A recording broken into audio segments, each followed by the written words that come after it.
Bokanga ya Beken bolingo ezali se moko kasi na barole mibale ya sisma balukane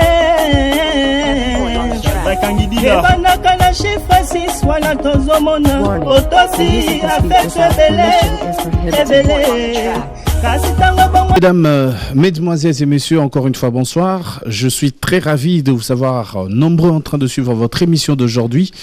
Après, bien sûr, beaucoup de choses, beaucoup de préoccupations. Je sais que vous êtes nombreux à pouvoir aimer votre émission Vrai qui passe tous les samedis à partir de 21h40, en rediffusion le lundi à partir de 16h. Merci de nous suivre à Bukavu, à Aru, merci de nous suivre au Katanga et merci encore une fois de nous suivre de partout. C'est vrai que dans cette émission, nous vous donnons quelques nouvelles bref. Et puis, nous recevons une personne, c'est notre invité. C'est l'invité de marque de cette soirée. Il est grand, il faut le dire. On a parlé et on continue à parler de lui ces jours-ci. C'est une très grande surprise. En attendant, je profite de l'instant pour vous rappeler que Ferregola vous donne rendez-vous chaque mardi et vendredi chez une des trois dans le cadre de ces séances répétitives. Je profite aussi pour vous annoncer que Héritier Watanabe, après les États-Unis, il est de retour à Kinshasa. Il a fait un tour à Brazzaville et il répète chaque mercredi jeudi chez TGV sur Cabinda, c'est dans la commune de Lingwala. Chers téléspectateurs, avec beaucoup de plaisir, je vous informe que l'artiste musicien Manda chante toujours avec son album Je suis qui est sur le marché. Je rappelle que cet album se comporte très bien. Il y a aussi celui qu'on appelle Papa Lutumba. C'est vrai que malgré son état de santé, il a décidé quand même de vous faire énormément plaisir. Et son grand invité de la journée, parce que c'est déjà demain, donc à Bibois, ça va exploser. Papa Lutumba a bien signé de vous parler et de s'exprimer tout au long de cette émission. Nous nous retrouvons tout de suite. Invité Nangai, en tout cas. Mais ça l'a aidé qui paie, nous sommes Bakozala, les chanteurs, nous sommes Bakozala. Mais invité d'honneur Nangai, en tout cas. Au Kassol, à Kozala. Au Salaï, au Matériel.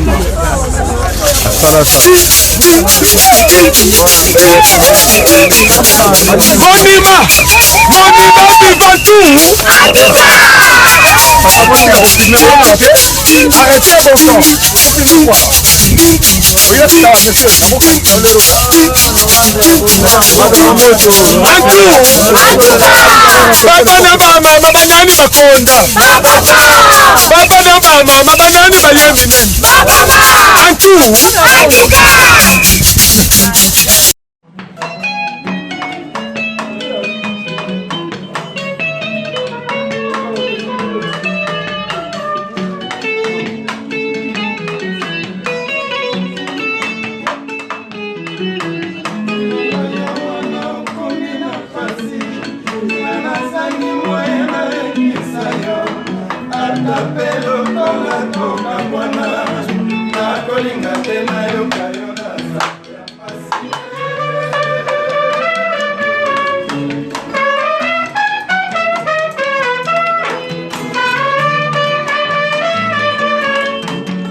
Permission na tala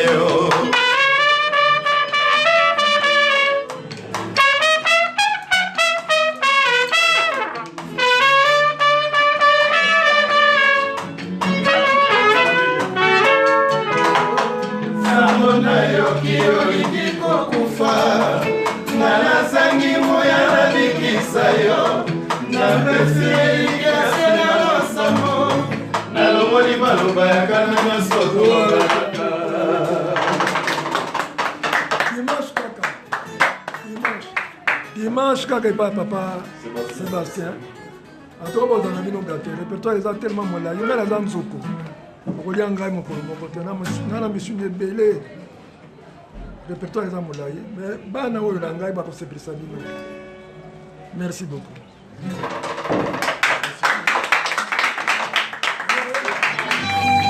Mole soki baekomele mpa na yo soki batongi ngai kobomba te lobela ngai ponga nasali ndeko na yo nakotikala se ndeko na yo po mobali elobi okoki koboyana okopesante na bato mobali na yo ya kala kasi nga nasali ndeko na yo ndeko ya kala azalaka te o mama.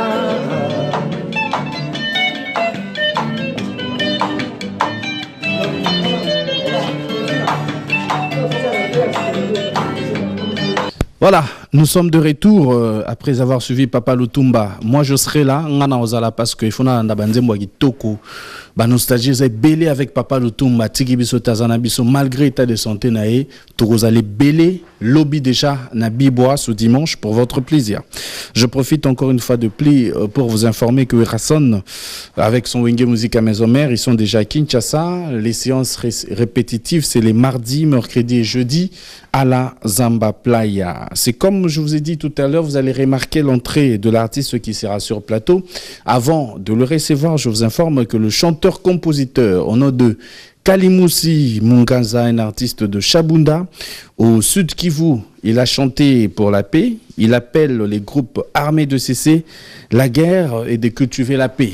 Et surtout, le clip a été tourné à Chabunda sur place et puis ça a été chanté en une langue vraiment locale, en Kirega. Donc le producteur, manager que nous saluons justement en passant, c'est Bienvenue Kaleba. Je suis là, de retour. Je vous ai dit que nous allons recevoir notre invité de marque. C'est une grande personnalité, c'est un grand nom. Il est là avec nous. Soyez le bienvenu. Bonsoir et bon week-end, Tata. Ça va? Ça va très bien, Tata Adolphe Dominguez. Ça fait très longtemps, tu vas bien? Oui, très bien. Par la grâce de Dieu, on est bien à l'aise. Vraiment, merci de m'inviter. Je suis très content, très fier de toi avec ton travail. Vraiment, que Dieu te bénisse, quoi. Amen. Merci beaucoup. Prenez place, s'il vous plaît, parce qu'on va vraiment parler dans cette émission. Adolphe Dominguez, Tata, avec tout le grand plaisir. Tu nous proposes un maxi single. Apparemment, au travers le titre, ça veut dire qu'Olingo Sangsabiso, Olingi Bomoko, Olingi Bolingo. Dis-moi, un maxi single, les a combien de titres? Non, bon, d'abord, on a PC Batunyo Sombo, Tibazola Nabiso. Donc, voix est un peu cassé parce que dans la répétition, ça fait ma clip. Donc, tout ça lié amitié, merci single Nabiso. Pesa merci single, parce que c'est déjà un album. Un album parce qu'il y a 10 titres. Donc, Adolphe Dominguez a chanté Amitié. Oui. Amitié sincère, quoi. On a ça lié le mot Amitié sincère. Au monde entier, tout le monde attend de ça. C'est Adolphe Dominguez, Amitié. Donc, vraiment, vous allez tranquille. Je sais que dans Zélango, ça fait 2 mois, 3 mois, il fallait plus. Exactement. Mais on avait d'abord privilégié mes 50 ans. Oui. Il fallait tout ça, la concert Moura Mounene, tout ça, le concert Moura Mounene à la Fikine. Vraiment, ça s'est bien passé. Merci dans ma sponsor.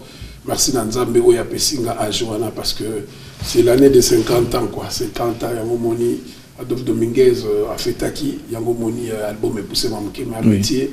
Je vous assure, d'ici là, et vous allez la net et puis physiquement, quoi, bientôt. Adolphe Dominguez, 50 ans, et belé, à ma grande curiosité, bah, mon accueil, on le croit qu'au Kamwa. Parce que la plupart se disaient que vous allez qu'à Ouera ou allez qu'à JB. Apparemment, vous avez le même âge que JB. 50 ans, c'est venu comme ça. Et Bébélé, bah, c'est un peu polémique pour dire qu'Adolphe a poussé par rapport à quoi? Parce qu'il est un peu plus jeune que JB Mpiana. Non, mais, papa, aucun nous pousse à âge. Vous allez le bon, maman a beau temps là. Donc, putain, le beau temps là. On va à la vie. Ils ont âge, non? Alors, on pousse à pour nous. On a pas de balle au Kitsamboulé. Comment bon? Ah, mon échanger, on a vu les bateaux qui s'arrambouent. Si on va d'abord mettre ça, si on peut passer dans 20 ans, c'est pour d'abord face au il y a tout beau. Et on va dans 20 ans. Bateau, on a besoin de Bukavu, Isiro, Lubumbashi, Maniema, partout. Oui. On a 20 ans, donc vraiment, la fête est très bien. C'était vraiment une fête qui était vraiment grandiose. On a siroté, on a chanté, on a dansé. Et puis vraiment, Albert, vraiment, je te salue. Et puis les amis, on va soutenir vraiment, Albert Mboyo, tu es vraiment un ami, quoi. Ah, c'est une très bonne chose. Adolphe Dominguez, ezaka na rubrique oyo toranango na kati émission oyo ndena epsa que toi ba surprise mo ebele. Dans cette émission, ton rubrique Moko, on fait parler de ce que les gens parlent, on fait parler nos invités, nos célébrités, de ce que les gens se posent comme question, mais non pas l'opportunité. Non, si on a eu plus en amont que pour moi quand même. Voilà. Et ça, dis-moi un peu. Au Kenya, il faut s'enrôler. Et puis tu as choisi de le faire à l'Est. Oui. C'était pour quelle raison? Kinshasa, tu as dit qu'adresse nous à Kinshasa, ou ça pourquoi? Parce que tu vois, aux jours de on s'enrôlait à Kindu, chez moi là-bas au Maniema. Parce que population, il y a Kindu et Maniema, il y a d'autres Dominguez, il faut comme honorable Nabiso. Ah bon? Campagne de bandité. Parce que ceux qui ont s'enrôlé, et comme on a s'enrôlé, qui a été à candidater. Oui. Pour vous dire que population Maniema n'est pas lingi comme député là-bas. Ok. Donc vraiment des passages à Pessi Batunyo sur la Linganga. Parce que ça nango Moussala Oyo pour nous ça population ça veut dire que ça va loi bien, qu'on contrôle le gouvernement provincial. Ça m'a bien, population ça bien, tout le monde va hôpitaux, Banzela. Tu n'as pas peur d'être déçu comme Alain Pella? Non, il ne faut pas comparer. Non, je ne suis pas venu ici. Qui est un artiste non, je suis comme pas toi, venu. Mais deux fois il n'a pas eu à être Alain Pella, c'est mon proclamé. jeune frère que je respecte beaucoup. Je ne suis pas venu ici parler d'Alain Pella. Non, c'est un exemple. C'est un exemple que je parle. C'est un exemple vraiment, pour excuser un terme, ça ne peut pas se comparer comme ça. Oh là. Moi, j'ai 50 ans, aller à 39 à 40 ans. Oh là. Déjà, ils ont des cas. Et puis moi, je suis un artiste qui a commencé la musique avant lui. C'est mon jeune frère que j'aime beaucoup et que je salue du passage. Il ne faut pas comparer. Donc on ne peut pas parler de la carrière politique en comparant la candidature qui a été effectuée avant Adolphe Dominguez. Tu sais quoi, il ne faut pas comparer. C'est comme si on te comparait toi et Serge. Serge, c'est ton grand frère. On ne peut pas comparer, non. Wilina Serge, non. Tu vois, ça ne se commode pas. Alain Pella, c'est mon jeune frère que j'aime beaucoup. Je le salue, petit Mochoa, c'est un cadet à moi. On met même en musique, on a aucune profondeur, on a été pour non, mais on a pas sur exemple, trop typique. Sur place, on a expliqué. Mais aux Obangate que et Bimake, tu n'es pas élu, par exemple. Parce qu'apparemment, tu es trop sûr, vu que au Saliba plein, na Est, na Moni, na Moni na Bastade, au Beti na Makambo Zoloba, Banakindu, bon, c'est bien nous sauter. Banakindu. Bon, Balingangati, aux autres, on a l'issue à Maniema. Donc, si on a dit que pour passer Baloba, tous en attendant la campagne, on a de faire ça l'État. Parce que on a la liste, on est toujours discuté. Parlons de la bonne musique. Batutu Baïbi Adolphe Dominguez, moi na Maniema, Mutoto Yeno, Kakayeno, vraiment na évité le chouchou de tout le monde. Pas de bazo c'est l'amitié. Exactement. Album amitié, pas de bazo c'est le monde entier. Banze Moloko la maman, Banze Moloko Ambara des choix, Banze Moloko la voyage, naïmi voyage à Souka. Oh là, tata Zasson. Naïmi voyage na Kati. Naïmi Batunyo se bazo la naïmi encore voyage. Naïmi voyage na Kati, naïmi voyage na BCBG, naïmi remix voyage qu'on naïmi voyage à Souka. Ya Souka penado ya Souka. Ouais, Souka penado. Ya Souka so bokinga naïmi sou voyage non, tu exagères. Le voyage à Souka penado si ba motema. Oyoka yango. Adolphe Dominguez Ndetoloba, toujours dans nos rubriques, parfois, Tokendara moi Moussika pour puiser, il y a une image au cours rappelé Bisso, si ça te rappelle quoi, on jette un coup d'œil. Allô, papa, oui, Manchou, les grands. Là, tu es à côté. Moi, je suis là. Ouais, tu es là. Oui, exactement. Ce concert te rappelle quoi? Le concert, on est appelé via Bisso, papa, vraiment l'icône de la musique africaine. Donc, via Bisso, à Tiki, ma forme, le Nabeti Del Papo. Nous avons toujours Del Papo, le meilleur couturier du monde, Mikoleza Del Papo. Qui va à Paris, nous sommes là, mannequin, bazolandanga Guilema Indo, bango tout ba yebi papa tout kapangala, ba Willy Bonja, ba Papicho, ba tout ba avec Nicolas Del Papo.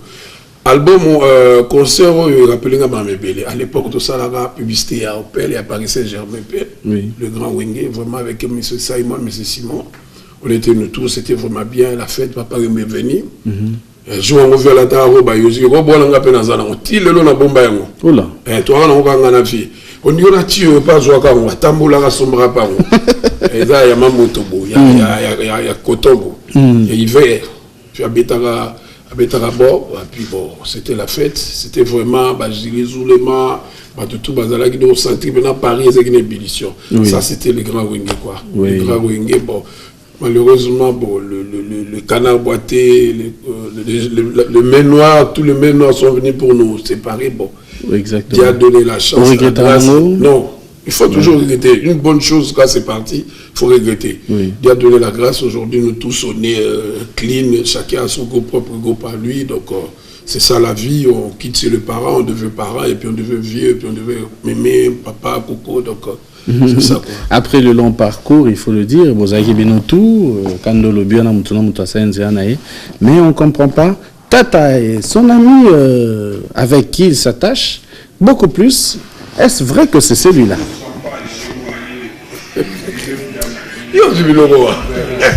Là, on est en train de siroter, là, toujours champagne. J'étais chez mon ami personnel. Chez mon frère, chez mon frangin, j'étais chez lui, on a siroté, c'était quoi? C'est la visite, et ça n'a rien, ça n'a rien, quoi, c'est ça quoi. Et toi tu étais en mode cigare, en mode champagne? Non mais tu vois, des fois il faut se faire plaisir, il faut se faire plaisir. Oui, c'est la vie, dans la vie il faut choisir ce que tu veux. Si tu n'es pas avec un ami, tu n'es pas ensemble avec des gens que tu connaissais bien avant, c'est pas l'amitié. L'amitié, c'est ça, le vrai amitié. Exactement. C'est ça l'amour, quoi, l'amour. En tout cas, c'est une très bonne chose. Mais pourquoi toujours JB? Tu es sur les vidéos, beaucoup plus avec lui. Sur Facebook, tu publies, il vient te voir chez toi, tu vas le voir chez lui. Apparemment, dans Wenge, même Nakala, Bozagi n'a pas clip l'herbe, ça là, toi toujours avec JB. C'est quoi le petit secret entre Benami Balé? On ne change pas l'équipe qui gagne. Et par exemple, dans un exemple, il y a un master, il y a un belé, il y a un moko, il y a un naye, il y a un naye, il y a un belé, donc il ne faut pas aujourd'hui qu'il y ait un camarade qui mokolo. Le bas on a tata moi comme camarade tata moi qui mokolo, ça c'est pas. Donc c'est vraiment un ami, bon tout le monde aille, maman la biso baye, on a grandi ensemble, tout collé. Bon, c'est parmi un ami qui m'a fait savoir qu'il faut venir dans Wenge pour soutenir le groupe. À l'époque, le groupe c'était un groupe, il y a Banzela Mouké, il y a Balabala, tout ça. Je suis venu pour apporter un plus, quoi. C'est ça. Adolphe Dominguez et Kamusi Batou, Batou Ninga, sur les réseaux sociaux, ils me disent, mais Adolphe Dominguez, c'est une fierté, c'est vrai, mais il ne parle pas souvent de ses enfants, mais curieusement, sur Facebook, il est avec eux. Et ils me font ça. Mais tu sais que oui, c'est bon, ton émission, vraiment, je me retrouve comme à Taratata, comme à Paris, comme à TFM, vraiment, félicitations. Merci. Là, les enfants, tu sais, Baza Bateau, Baza trop cher pour nous. Oui. Tu sais, moi, aujourd'hui, Adam, Elena, Stéphane, Tara, Luika, donc Baza Bana, on a Bana, on là. Exactement. Mais dans le noir, toujours. Exactement. On a l'université. Le lendemain, il faut y aller bien, quoi. Le lendemain, moi, ça me fait énormément plaisir. Aujourd'hui, on voit les enfants exaucer, Gladys, Soraya, Daïda, Roi Makoko, tout le monde, Petit Boula, tous les enfants, vraiment, ça fait plaisir. Donc, ça montre que Alain, Balanaye, Davina, tous les enfants, ça fait plaisir du clan. Ça fait vraiment plaisir du clan. Donc, il a dit qu'on n'a pas semé dans le vent. Quand nos parents ont vu que toujours la musique, les acquis vraiment tiré ma makati. Après ils ont compris bon bala masu ba diplôme ça la classe ba ça la musique na bango allez le musique yango toujours joie moi mon kene type musique avec comme pas si boyebi ba condition comme pas comme avant dans ma cambo ça tout ça la problème l'hexagone tout ça toujours bita ma concerté mais bon na ebi que un jour nzamba ko chalo boko ba ningo ya biso ba hexagone ba mais c'est à leur devoir, c'est pas on a obligé, on a un droit où on a pété. Exactement. Bon, on a là, on travaille, tout le monde a mis sur toujours au point. Au Angola, au Tanzanie, au Zambie, mais au point en Afrique, quoi. Abidjan, peut-être venir aller le Vambal, vraiment, c'est ça, quoi. Ben, Adolphe Dominguez, sur tes réseaux sociaux, on remarque que tu es un bon papa. La grande surprise, aussi, un bon papa. Merci. À la grande surprise, on me dit, écoute, Adolphe souhaite joyeux anniversaire à sa fille. Sur les réseaux sociaux, ça te fait quoi? Non, mais ça fait, non, ça c'est Loïka, ma cadette, donc la dernière. Donc, ah bon, elle a collé déjà? Mon acoli, elle est à l'école française du Cap. Ok. Elle a presque aussi sa qualité, par contre, elle a secondaire. Félicitations. Donc, vraiment, il faut battre. Donc il faut avoir grâce au biso parents, grâce. Voilà.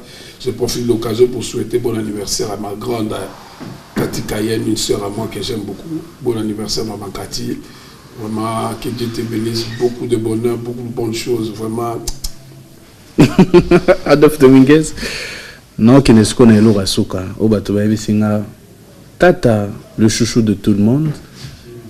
L'air au Lobarango, au Souka Kawapi. Par exemple, en tant que père de famille, engagé, papa et maman, papa et les enfants, en fin de compte, on regarde, on voit ça. Et voilà. Et puis, Tala et Soussou, et l'Orokomi. Bonne fête, ma chérie. Mais toujours. Avec toi, j'ai trouvé le bonheur, car tu es une femme complète. Ah bon? Le 5 mars, c'était ton anniversaire, et aujourd'hui, le 8 mars. C'est la journée de la femme. D'où ce mois est très précieux pour toi. Amen. Je t'aime, ma chérie, et merci pour ça, tout. Ça, c'est moi, ça c'est mon écriture, c'est moi qui écris comme ça. Ça, c'est moi.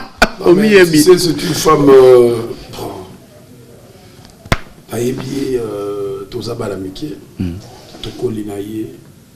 donc vraiment c'est une serrette pour moi, quoi. Elle est devenue ma soeur, elle est tout pour moi. Wow. Tout souffler là est trop, elle était très malade pendant 10 ans, mais Dieu a fait grâce. Bon, bah comment on va mettre quand même, n'explique pas comment on bon mais qui vous avez un problème la population. Nos mères sont bien, nos mères donc vous avez la Cape Town, bah dis pas mystique, donc il y a pas tout. Ouais. Donc là on a un kilote, la moto, ouais, mais une fois dans la bien là-bas petit. Exactement. Donc moi je l'embrasse là où elle est. Je sais qu'à un moment on a la net, on a habité ou bien on a digital. Balamoko digital en Afrique du Sud, on capte directement d'ailleurs. Donc vraiment à sa mère petit, donc c'est la seule qui nous reste. Il va dans mon chitouka. Ouais. Mais Adolphe Dominguez, qu'est-ce qu'on peut dire? Il y a rumeur, il y a Adolphe Dominguez à Fukami, Bafoto et Panzani, et bien qui a bongoli mutema au moins Belanzambe, Atigi Mamba Mokili. Et aujourd'hui, on te voit pour parler toujours de ton album. Non, mais nako profiter de l'occasion, on appelle ça mes condoléances de la famille Olani, parce que le père de papa, voilà, ça papa Nabiso. Exact. Vraiment, amis, on est deux frères, tous à la place, tout le temps, on a profité de l'occasion. Adolphe Dominguez, a déjà moi, Yanzambe. Oui, c'est pas facile. Bateau, bazo la nanga, bazo la facilité. Biso, tous les chrétiens.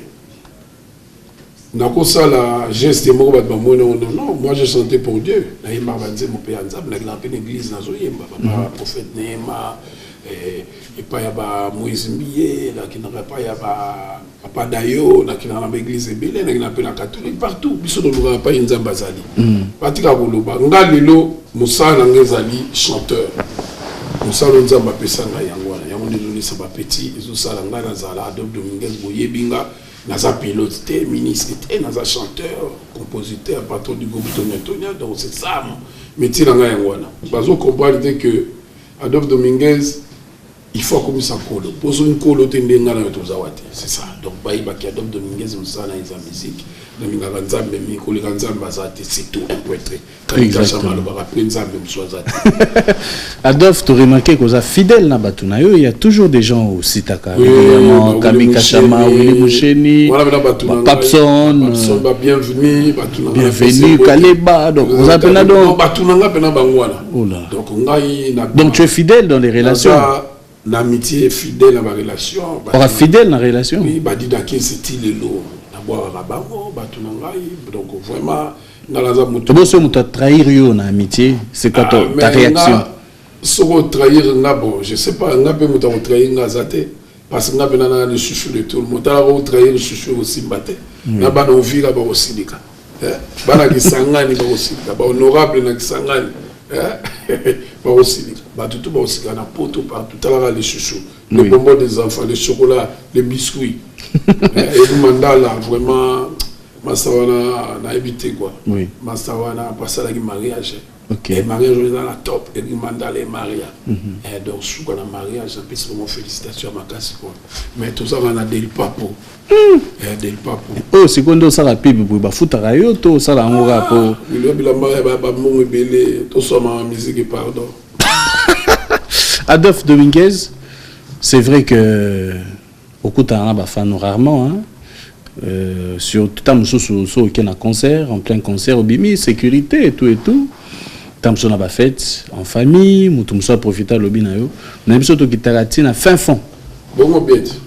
Biso kitaratine à nini a bien. Ko kitaratine à fin fond. Biso to kitaratine à fin fond. Bon bien. Et puis na 4e émission na biso na jeu ça va téléspectateurs. Tokoye bisayo nengozolanda biso boye tindela biso question na yo tout comme sur WhatsApp na numéro za na sewana nenge baninge belé basalaka vous envoyez partout dans le monde na Angola na France na Katanga na Bas-Congo partout. Voilà la raison pour laquelle maintenant Adolphe Dominguez Tata Mobich tokopesa yo opportunité olanda bato batindi ba message de partout. Ils ont un poto, ils ont un Kishasa, ils ont un intérieur. Est-ce qu'on peut permettre bango yo kabango? Ouais, pas de problème yo kabango. D'accord, exactement. Nous allons suivre cette intervention du public.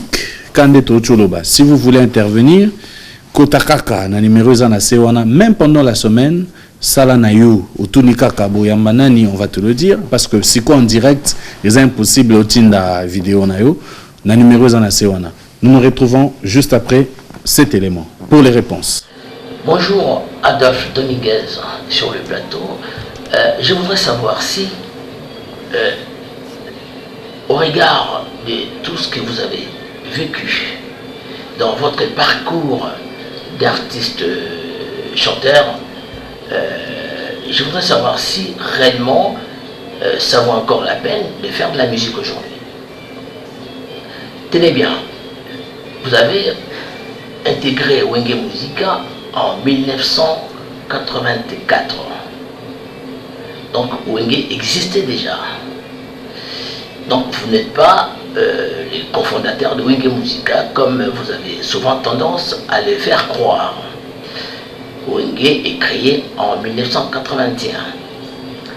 En 1997, vous quittez Wenge pour rejoindre Werason. Et 3 ans après, vous vous séparez de Werason pour créer Tonya Tonya, Wenge Tonya Tonya, qui en réalité n'a jamais existé comme tel, comme un orchestre, comme un ensemble, parce que l'orchestre Wenge Tonya Tonya se résume en votre personne.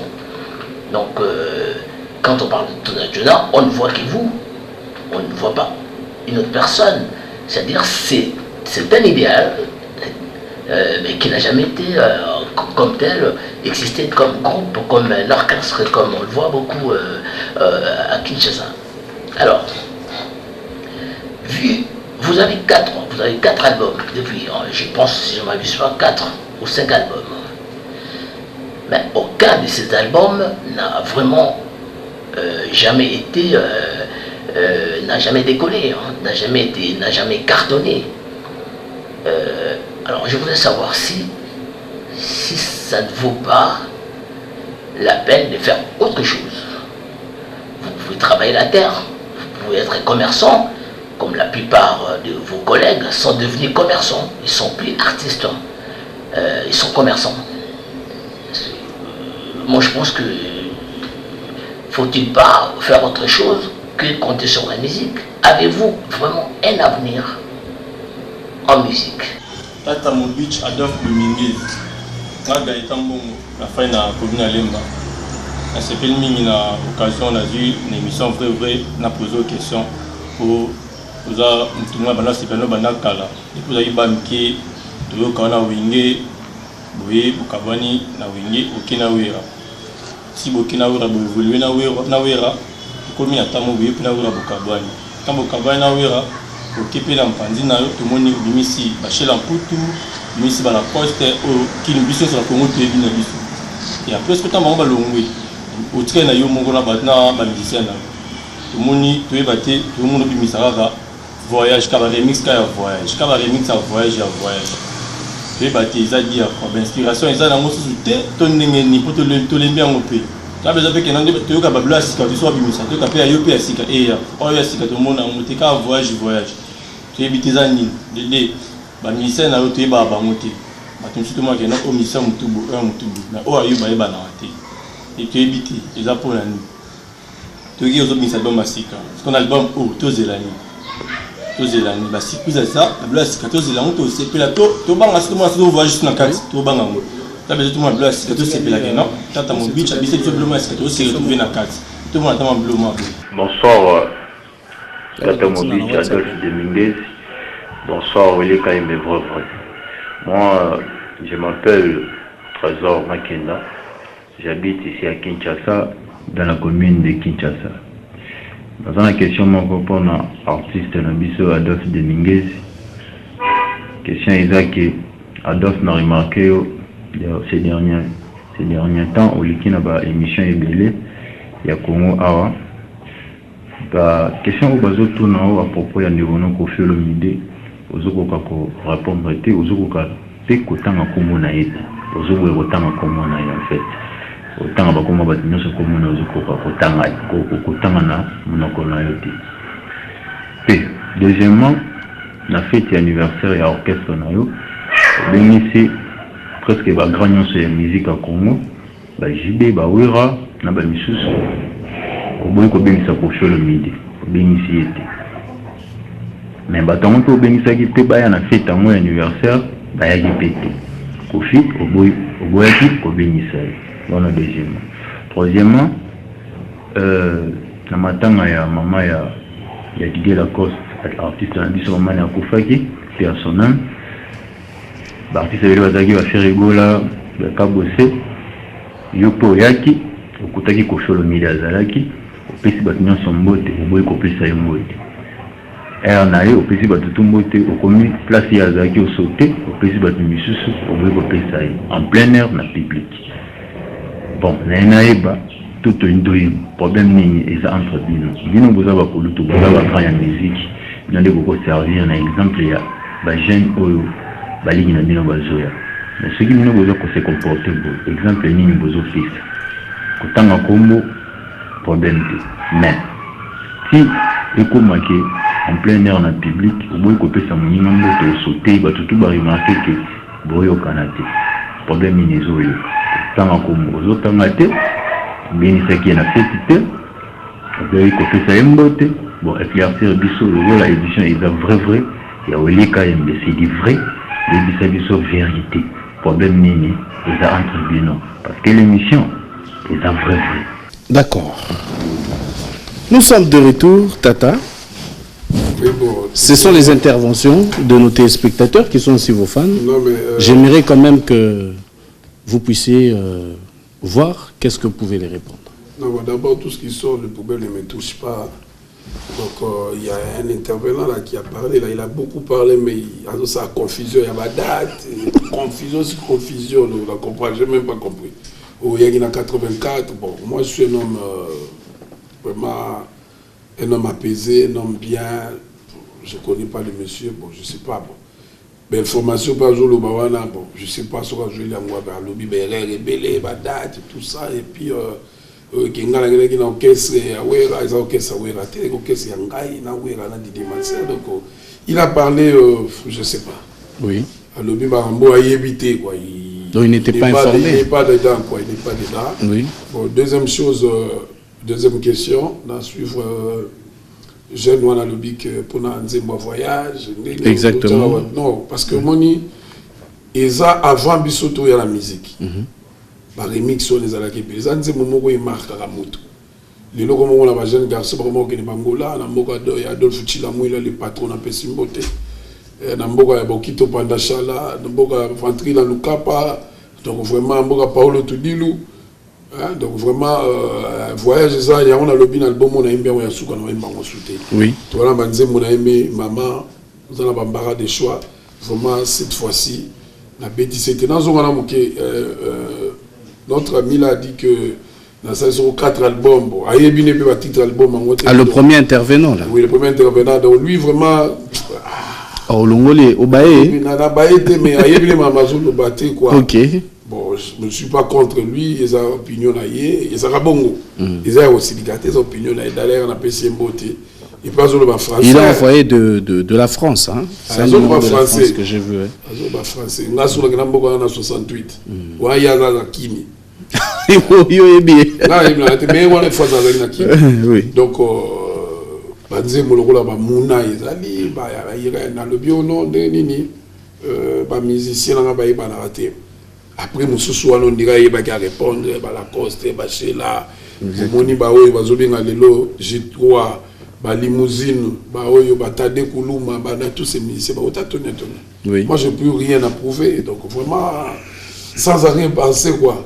Pour une vraiment et le cas conseil sur mon tapé ce conseil oyoki na yoki conseil oya malamu ya mabe.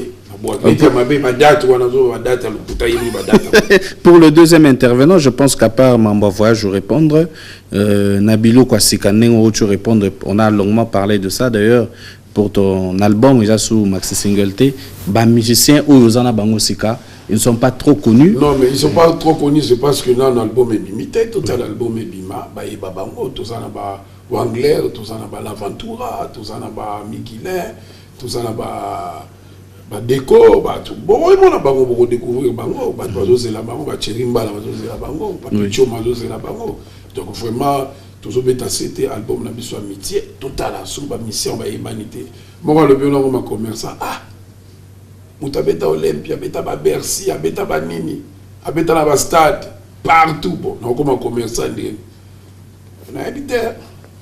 Peut-être politicien de mon pognon. Non, mais non, les artistes. Parce que tu seras député. Inchallah.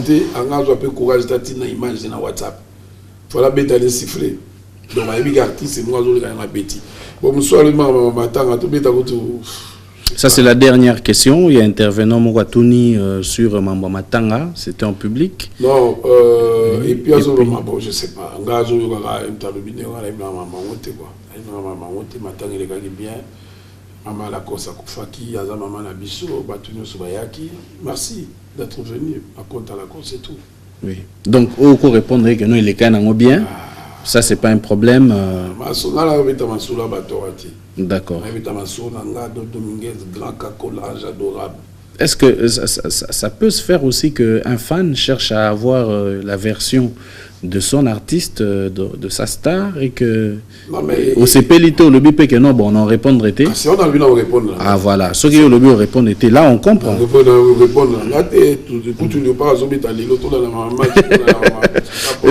pour ton anniversaire. Oui, pour l'anniversaire là bon c'était vraiment il faisait très chaud, c'était à 15h parce que on a dû mis beaucoup de paquets pour les en direct. Exactement. On a payé 3 heures d'état avec notre sponsor. Et puis, donc, les amis sont venus en retard. On est parti manger, siroter quelque part à un bon cadre restaurant. On a tous les piments, c'était bien. La fête était totale. On va mettre les photos dans le clip là parce que hier, on va partir à fête là. Donc,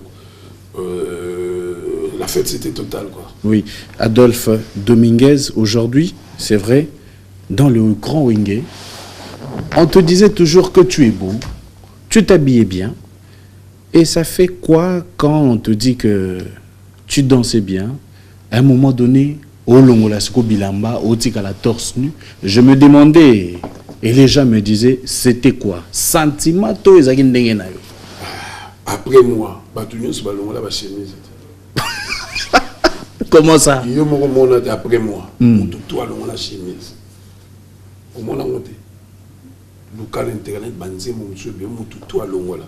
Eza la sentiment moko c'est ça quoi. C'est ça. Pour être ami avec Tata, il faut quoi? Quelles sont les valeurs? Il faut d'abord la gloire et puis il faut la nzambe. Si vous en avez tous en ami parce que nous avons mis à pasteur, nous avons mis à passambe, nous avons honnête, au baby qu'on fait en amitié. C'est quoi yo bandeni que mutoza?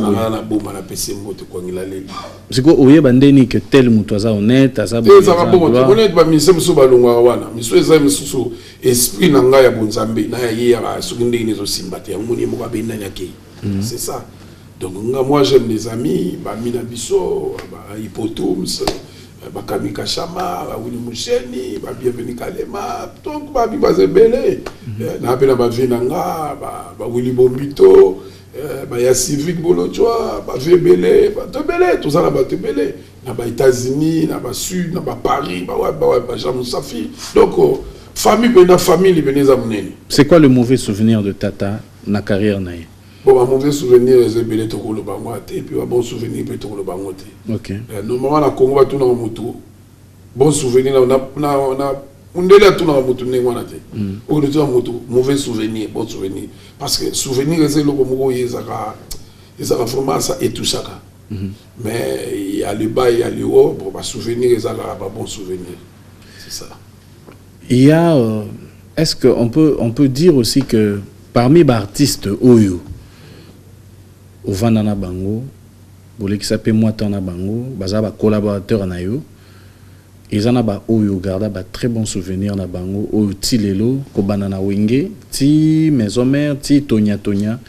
Tu penses vraiment à eux aujourd'hui et que peut-être en amitié, tu peux retrouver peu featuring? Non, featuring ça va venir parce que amitié n'a accentué mais il a la mélodie en gaï. Beaucoup de mélodie à moi.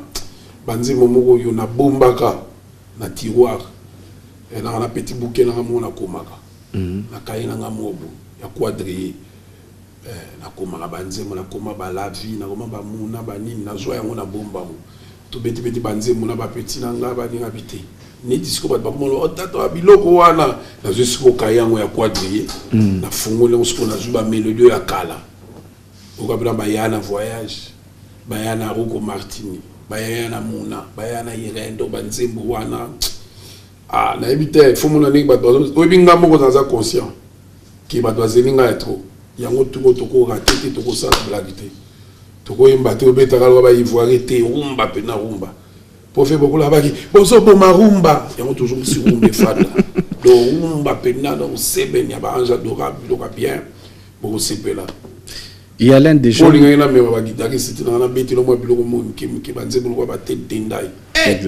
Ah là là. La personne tout moment dit Christelle à Brazzaville. Ah non, ce monsieur là, non. Vraiment, que Dieu vous bénisse. Il y a l'un des jeunes, peut-être Oche Musika na makanisinayo, mais Aza Pembeni nayo. Quelle que soit la distance, un gars soit anayo pour 2 minutes. Okota liboso nayo, ota la jeune ango, oyo kaepe. Émission vrai de Willy Kaembe. C'est une surprise pour Natata Mobich. À mon abongo, l'équipe moi na ici le scram. Nakasi amboka on a ébi ko zaki au courant qui na ba poto. Surprise ezali Tata Mobich vous allez ramala mona bato mona ni olingaka bato mingi air mauvais bato balingaka yo te bon pas ki balingaka yo te mais ba déception na olinga bato mingi esalaka o ndenge deuxième question ezali ki Tata Mobich na wenge intuition nini esprit nini oyo ezalaka kino oyo esalaka kino ngai nazala pire petit na yo lelo na monde ya musique ya Congo nayebana nazala oyo nazali parce que yo moto yaka kozwa ngai omeminga na wenge tie pa vinsoni lelo nakoma moto na remerciaka yo mingi eloko nini esalaka ki nga mpe nakoma parmi bato wana Tata Mobich osali plusieurs voyages banzembo osali nzembo ya voyage ebele na banzembo wana voyage ebele osali baversion ebele inspiration wana c'est vrai que c'est Dieu mais esalaka ndenge nini mpo eza nakoba nini eza genre na yo c'est-à-dire voyage osali voyage à marque oyo osali voyage à marque oyo osali sous voyage à marque mosusu Tata Mobich vi na biso Adolphe Dominguez lelo na poto awa baami baconnaissance basi mpe mibali baza mpe na besoin nao na poto contexte okoya na mikili ya poto tomona yo tosepela mpe tozala ensemble kasi paki ngai naye ya libela mobembo ya liwa te bientôt je rentre dans mon bled donc voilà et puis nalinga na tuna Tata Mobich secret nini oyo osalaka ke ogarde famille na yo pendant si longtemps oyo bato mosusu bakokaka te tesa biso secret wana toyeba soki ezali bonne question s'il vous plaît Tata Mobich répondre biso et puis pourquoi ti lelo ozalaka na bopeto oya mikili kala mais bacollection ezalaka kaka mpona nini ozosala album amitié ekozala ndenge nini expliquer biso toyeba banani bakoparticiper et pourquoi na 50 ans na yo baninga na yo oyo invitaki bayaki te tisikoyo tomoni mpo olobeli yango te bayaki te mpona nini merci c'est le scram c'est Paris Paris pas Paris et Paris c'est magique. Bon appétit na mutatuni yo hein. Voilà Serge vraiment d'abord merci na Céléo et yaki ba 13h40 yaki ozwa Serge Céléo akutaka oncle ne mo akufa aka mettre la bien toi la besoin aller qui a au Samsala.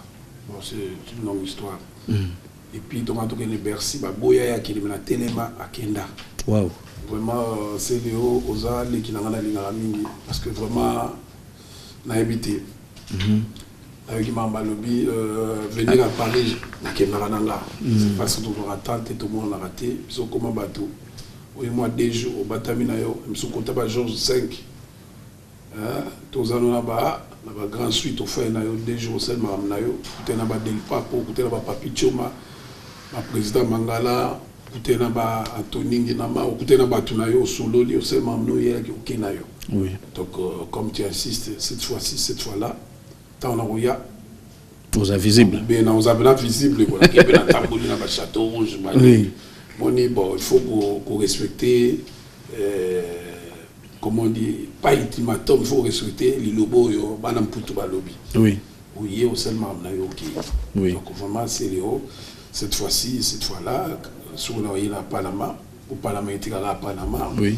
Tant on a na ko joyau to bete pe batou tout le monde peut passer ba ya ba no po te bele ba mona ngati ya vraiment na ye na kiti à Bruxelles qui était la maman botanga 2-3 jours na Panama 2 jours na zongilanga oui dernièrement ko na na master kuna na Panama bon côté mobo tout tamboli tout ça mais bon Paris n'a pas changé Paris zara wana zara wana mieux zara wana Atoni alobi pona nini olingaka bato trop qu'est-ce qui fait que tu te donnes au moni on va bien na tata ngapela na na motema butata ta to rabiso nyos ba bien na tata eza pona motema bien na ngaka bato bon et puis nanga lobi voyage inspiration le utara voyage ici la rati okutana mutu mo apesi bien falo tchabo et puis sur maile mususu ya moni voyage imba mais voyage asuka yango bazo monanga voyage mais ba bombe za ya kosangana te to si ça va bien ça tire si la mam tout to les tchela bino banze mo gros sepela. C'est quoi intuition ya ki pire petit au lobby ozo na 12 heures atuni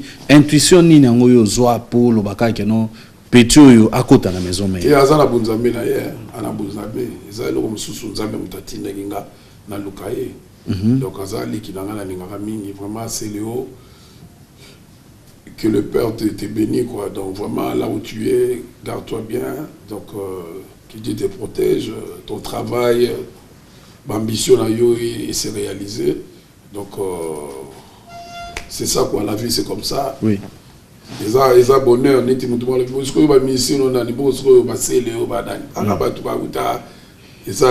Exactement. Donc, vraiment, merci. Et lui-même l'a dit. Ah. Sans que Yolo. Donc, merci, la Léo. Donc, t'inquiète. Je viendrai, on va se voir et puis on va discuter, on va parler. Ton grand secret. Ton grand secret à famille. Non, mais secret à famille. Baptiste Belé, non. Côté Wana, la faille Ezali. Mais toi, c'est quoi secret à famille, je ne sais pas comment le dire. Mais bon, tout baza bien en famille, tout baza la mère, tout ça, bana bazali. L'essentiel, les abos à la Bunzambi, c'est ça. Donc secret na yoza bonzambe pozala na maman na bana na yo et tout bon c'est ça quoi. D'accord, merci beaucoup ba collection hein au lobby déjà Mikolo pas pour vraiment la profiter dans mon aussi c'est ouais toi qui na souka déjà mais je voulais te demander quelque chose sur les collections et tout mais eza di loba moko bibi en publiant sur les Wenge il y a une polémique qui sort en disant le dernier fils de Wenge Ferregola, félicitations. Un de tes amis, Jibem Pian, a dit ça. Comment tu trouves? Non, le dernier fils de Wenge, ça veut dire quoi? Parce que c'est Yemouta Souka. Il y a après Mpela, et puis Manda, et puis Hervé Mouta Souka. Ok. Batari, il n'a pas essayé de pas allié Hervé Ferré. Je vais faire bénédiction à Dom Dominguez, c'est comme Ferré. Il faut la paix. Il y a comme petit, on a parlé de président Ferré. Grand chanteur, c'est l'album, 3 albums, tout le monde c'est le moment où il y a Adolphe Chilamouila. Il n'y a pas Mbaye. Donc, ils ont plaisir. Donc, Azali, dernier fils à Japon. Après, aller, c'est pourquoi Bozo supportait Kobengae, dernier fils à Wenge. Non, dernier fils, il y a Moutasuka, il y a après Wenge. Et Panzani. Non, attends. Kalouji, attends. Oui, il y a après Kalouji, je crois. Oui. Non. Kalouji, il y a après. Kalouji, il y a vraiment. Kalouji n'est pas chanteur. Il y a un moment où Tanga. Hervé, dernier fils, quoi. Kalouji, c'est un animateur, un grand animateur que j'aime bien, c'est mon petit aussi. Ngam na yana Wenge. Yana zo yana ngiri na ngoto. Oui. Na yana Wenge. Adolphe Dominguez, ta dernière volonté, nenge batu bakomaka tam sous testament, pour na tango oyo tovandi na ba artiste musicien et commis l'engagement un peu plus séparatiste que d'être unis. Quelle serait ta volonté pour la musique congolaise? Non, la musique congolaise, il faut y mettre. Volonté, il faut y uni, il faut y amitié. Volonté, il faut y un jour, album ya Wenge, ou bien Zala.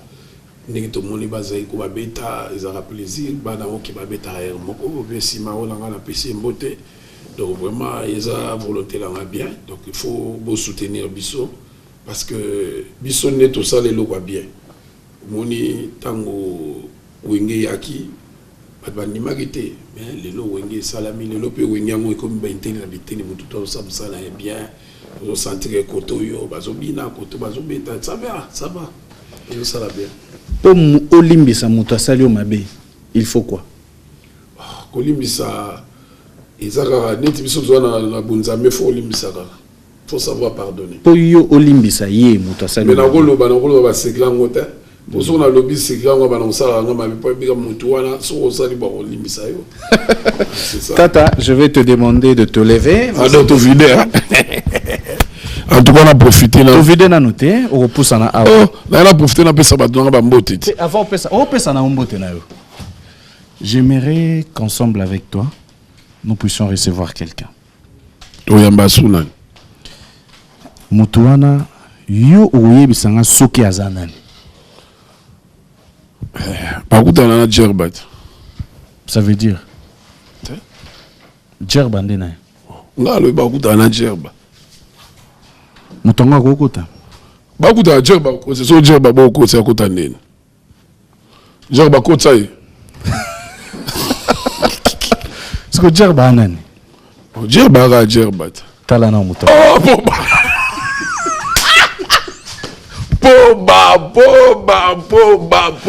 Boba. Ah, non. Bon, c'est qu'on a yaki te.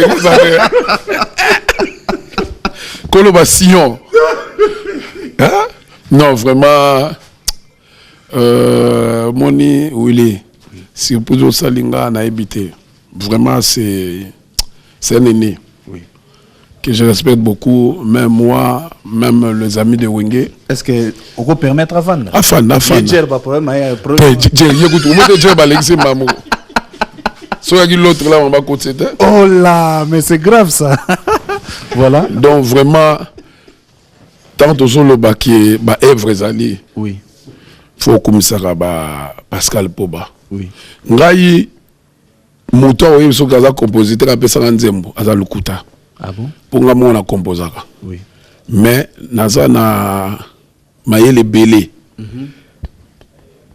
Pour na Pascal Poba. Donc pour ngezali 50 ans yango pena susto baneli yango. On peut passer un micro. Pascal Poba. Oui, papa, bonsoir. Bonsoir. Merci beaucoup d'accepter notre invitation. Les honneurs, Makasi Ponabiso.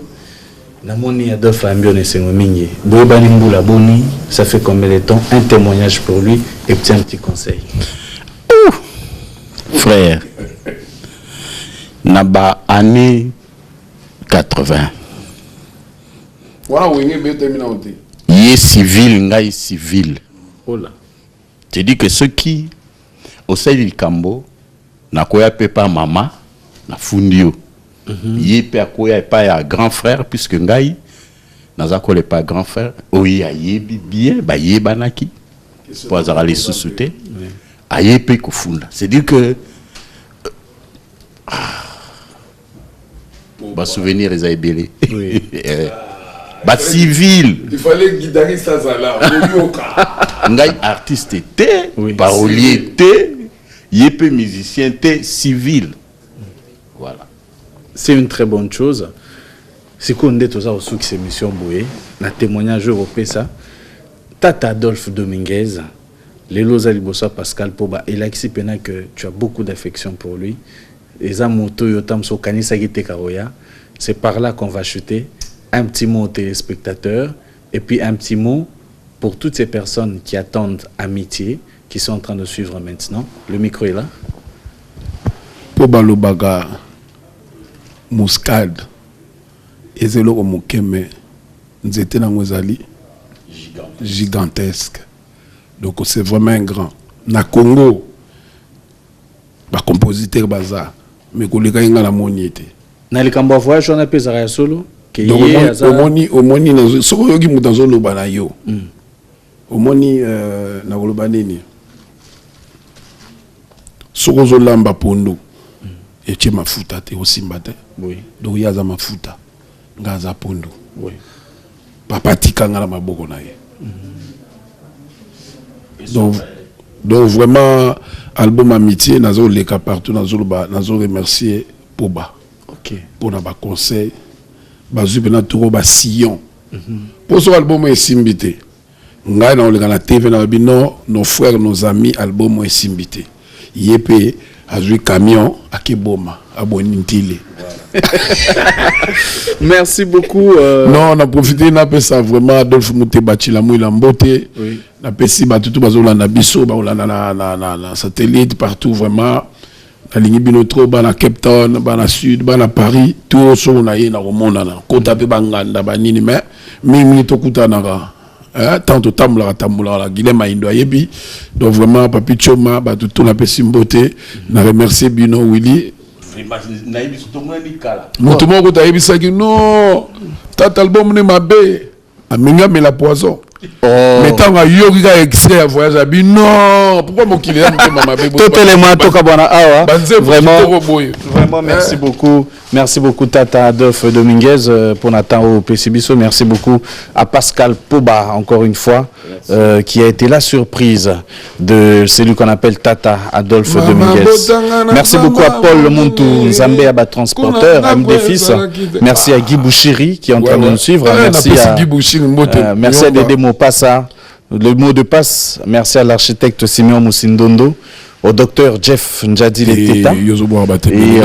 Merci, merci beaucoup à Babi Menzongo. Merci beaucoup au Cordon, Oba Moukanu, Kardashian, vrai, Tata. En tout cas, merci à Patrick Bologna, 8e merveille, Santenzinga, José Kabea, Rami Amissi, vraiment Batunyo so Alain Soudi, Batuto Balinganga. Na bosante madame Pascal Poba na pesi mbote na gigu yengo ya tata na pesi ba mère tumbote bango nyonso ko aller bosima motema toleki déjà.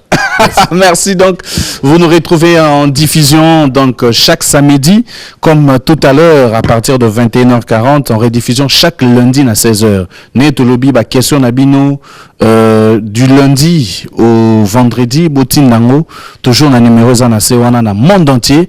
Donc, bobando poser ba question de momoni ba ninga ba poser na bango ba question artiste Toyambi. Merci à toutes ces personnes qui nous ont suivis. Merci à toutes ces personnes qui nous aiment beaucoup. Merci à Carly Mabiala. Merci à Jimmy Sita, à Serge Ntumba, chef coutumier. Merci à tout le monde.